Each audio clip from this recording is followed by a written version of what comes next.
Pankaj Udhas, a melodious journey of ghazal and beyond. Pankaj Udhas ji का जन्म जो है वो 1951 में हुआ था। पंकज उधास जी इंडिया के बहुत ही आइकॉनिक सिंगर में से एक है और अपनी रूहानी गजलों के लिए काफी मशहूर भी हैं। He is very famous for his ghazals and playback singing in Hindi cinema। और उनकी जो जर्नी है लाइफ की वो बिल्कुल एक गाने की बोल की तरह है, जैसे कि उसमें स्ट्रगल, परसिवरेंस और रिमार्केबल अचीवमेंट्स सब साथ में जैसे एक गाने में होता। Early life and influences. Pankaj Udhas ji का जो जन्म है वो चराखड़ी विलेज में हुआ था, गुजरात में, इन 1951। पंकज उधास जी अपने 3 भाइयों में सबसे छोटे थे। उनके बड़े भाई Manhar Udhas was already establishing himself as a playback singer और उनके जो दूसरे भाई थे निर्मल, वो भी म्यूजिक की तरफ काफी इंक्लाइंड थे। तो ये काफी एविडेंट हो गया कि जो म्यूजिकल एनवायरनमेंट थी उनके घर पे, इसकी वजह से पंकज उधास जी भी got inclined towards music only. Hardships and early career. Pankaj Udhas ji ने जो अपनी एजुकेशन है वो मुंबई में की थी, सेंट जेवियर कॉलेज से। हालांकि शुरुआत में कॉलेज के बाद जब उन्होंने प्लेबैक सिंगिंग में अपना कदम रखा और ज्यादा सक्सेस उन्हें मिला नहीं वहां से, तो 1970 में वो थोड़े से निराश होके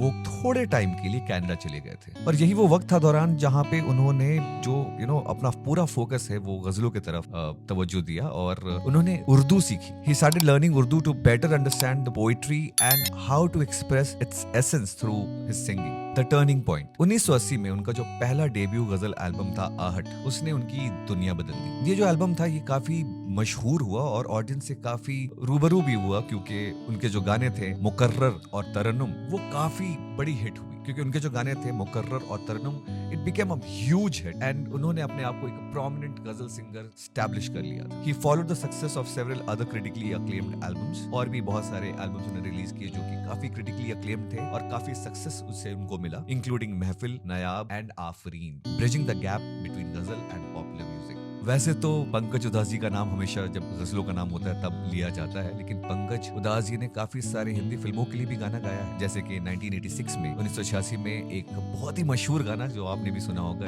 चिट्ठी आई है, फ्रॉम द मूवी नाम। ये गाना काफी सक्सेसफुल रहा क्योंकि ये गाना जो है सारी सरहदों को पार हर किसी को पसंद आया। It transcended the boundaries of ghazal and it reached a very wider audience. सारे विश्व में लोगों को पसंद आया और इसकी वजह से जो उनकी वर्सेटैलिटी है वो लोगों के सामने आई and he contributed a lot in the popularity of ghazals among the masses. Achievements and recognition। Pankaj Udhas ji का जो करियर है वो 4 दशकों में spanned over 4 decades। इन्होंने काफी सारे अवार्ड्स भी लिए, काफी सारे उनको वाहवाही भी मिली, लेकिन सबसे प्रेस्टिजियस अवार्ड जो उन्हें मिला है वो है Padmashri in 2006। It is a testament to his contribution to Indian music and उन्होंने ग्लोबली हर जगह, हर देश में जाके परफॉर्म किया है और अपना जो गजलों को जो जादू है वो हर जगह छोड़ के आए। He had a very big international audience too। Legacy। वैसे पंकज उधास जी तो हमें छोड़ के जा चुके हैं, लेकिन उन्होंने जो अपनी छाप छोड़ी है इंडियन म्यूजिक लैंडस्केप में वो हमेशा हमेशा के लिए रहेगी। उन्हें हम हमेशा याद करेंगे उनकी रूहानी आवाज के लिए और जिस तरीके से उन्होंने जो उर्दू पोएट्री को हम तक पहुंचाया है अपने गजलों के थ्रू, वो हमेशा हमें याद रहेगा।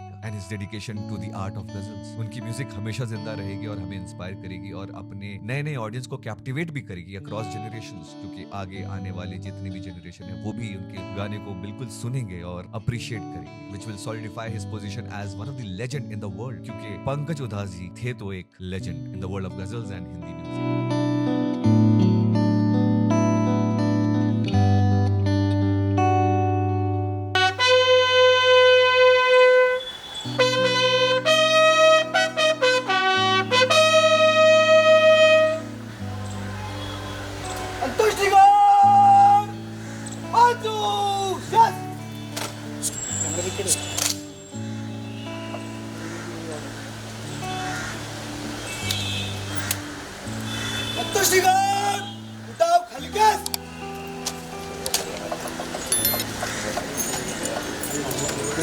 Udah,